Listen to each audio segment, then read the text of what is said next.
Today we're bringing all the cozy fall and autumn vibes with easy DIY home decor ideas that are beautiful and budget friendly. Today's playlist is hosted by these lovely ladies, and their channels are in the description box below along with the playlist. Let's get started. This is a tray I found at Goodwill bins, and I decided to use some of Sonnet's Decoupage paper. This is a special one that she had in her box this year, and this box is from June. Here's a better look at the paper. I feel like the colors are perfect for fall.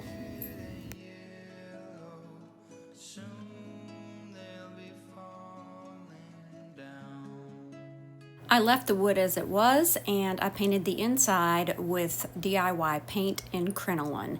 And then once that was dry, I used, it looks like I'm using a Mod Podge there. This is a matte Mod Podge that I'm going to spread out all over the center of this tray. Now I did use a little bit of brown paint around the edges just in case I don't get my paper cut just right. I felt like that would help the paper blend in. So once I have the paper cut, before I put it on the tray, I'm going to stamp a saying on the front of it. And I love this saying, so I'll let you see what it says.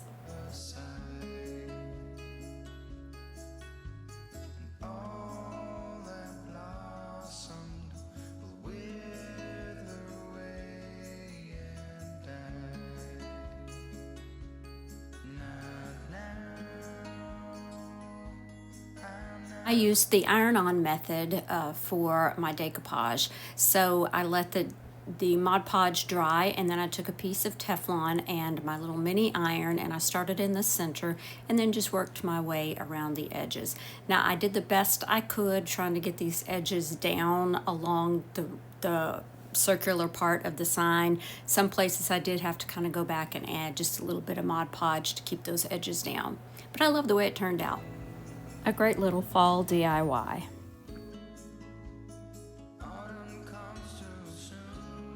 Trinket boxes are so very popular right now, so I decided to make my own since I have trouble finding them. So I glued together 4 of these Dollar Tree little wooden boxes. Of course, the ones that I had on hand were not all the same size, but I made it work anyway. I apologize for all the dogs barking in the background. I'm sure Amazon is here to deliver something.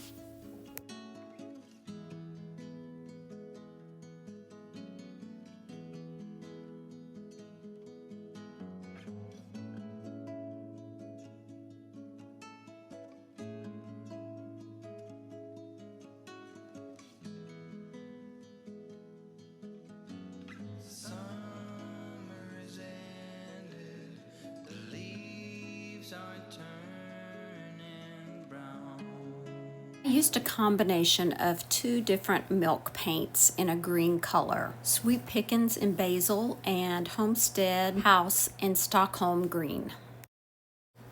I cut down some paint sticks to fit inside of the little crates so that I can make shelves. And my shelf brackets will be these Dollar Tree tumbling tower blocks. So I'm going to go ahead and give all of those a coat of paint as well.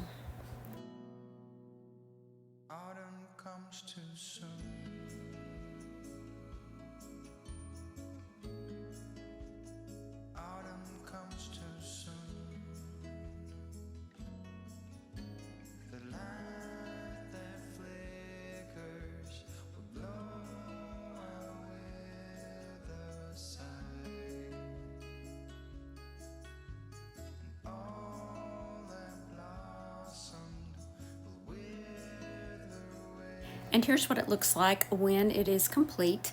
Now I'm going to be using some Titebond Quick and Thick to glue in my brackets for my shelves.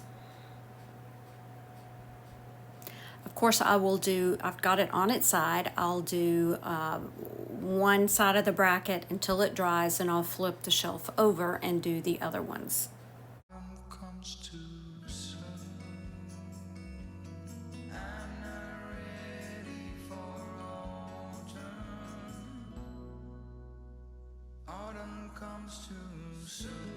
Here's what it looks like once all the brackets are in, and I slid in my shelves, but I also added a little bit of that Type Bond Quick and Thick so that it would glue to the brackets.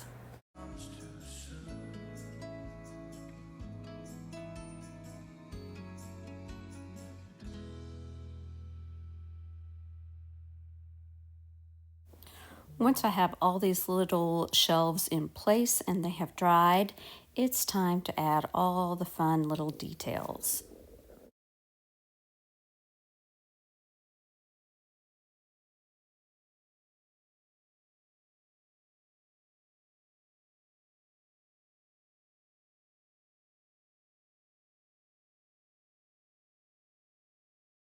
Another thrifted box sign, and I'm going to be using this decoupage paper by Connie at The Painted Photographer. And this is called Whispers in Time. Once again, I'm just going to be painting the top part of the sign. I'm going to leave the rest of the sign for now. And I do want all those beautiful colors in this paper to pop, so one coat of this white paint will do. After the paint dried, I did the iron-on method again, so I added some Mod Podge, put my paper down. Once it was dry, ironed over it to reactivate that Mod Podge. Now I'm going back and I'm going to sand away any of the excess paper. I saw the perfect little quote for this sign, so I'm using some of IOD's apothecary stamps to stamp it on the paper. I do only have one set of these, so I do have to do this in layers so that I can use all the letters that I need.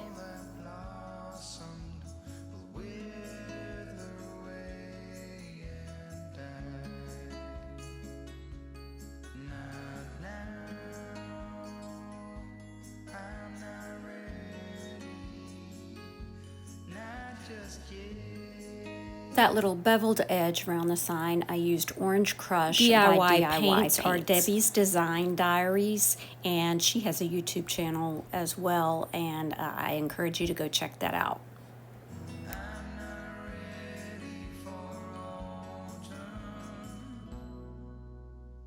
Autumn comes too soon.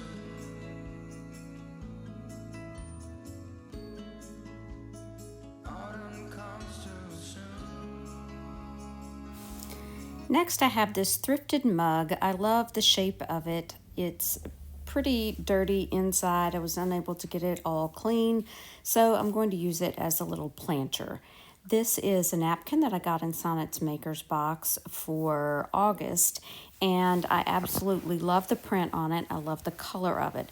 So I'm going to be decoupaging this napkin, parts of this napkin, onto the mug. And when you decoupage a napkin, of course, you do need to see if it has 2 or 3 plies, and you need to remove all the plies except for the top one that has the print on it. And I'm just cutting around the designs that I want to use. Once I have my designs cut out, I'm using DIY's liquid patina to apply the napkin to the mug. There will be some wrinkles. That's okay with me. If that's not okay with you, then I would cut some relief marks or make your design a little bit smaller, and it will go on a little bit smoother. So I'm adding my liquid patina, and then I'm gently laying my napkin down into the liquid patina and brushing over the top.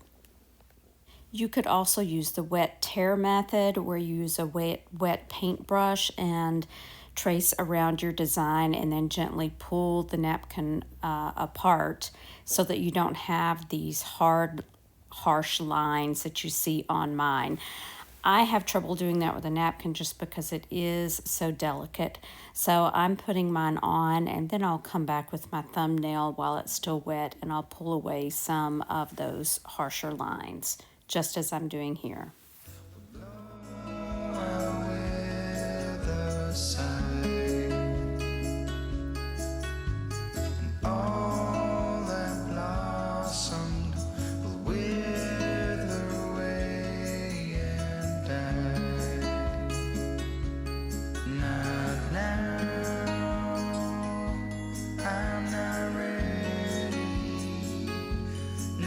just yet.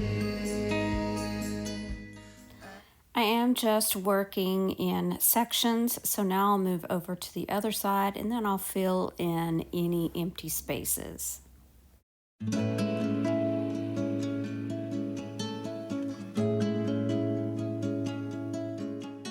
I used some smaller parts of the design in this area here.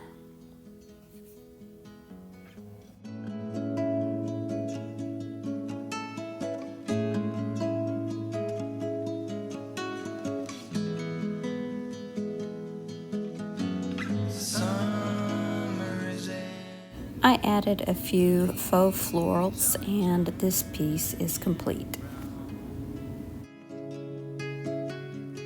Red and yellow, soon they'll be falling down. Now, I'm not ready, not just yet.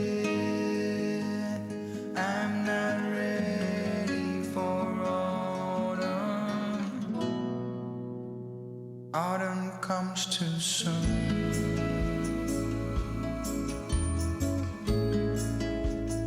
Autumn comes too soon. The light that flickers will blow away. Don't forget to visit my friends in the playlist, and if you're watching this video because you like budget-friendly DIY projects, I put together a playlist in the top right corner of this video with lots of ideas to help you out. Click on it now and I'll see you there. Thanks for watching. Bye now.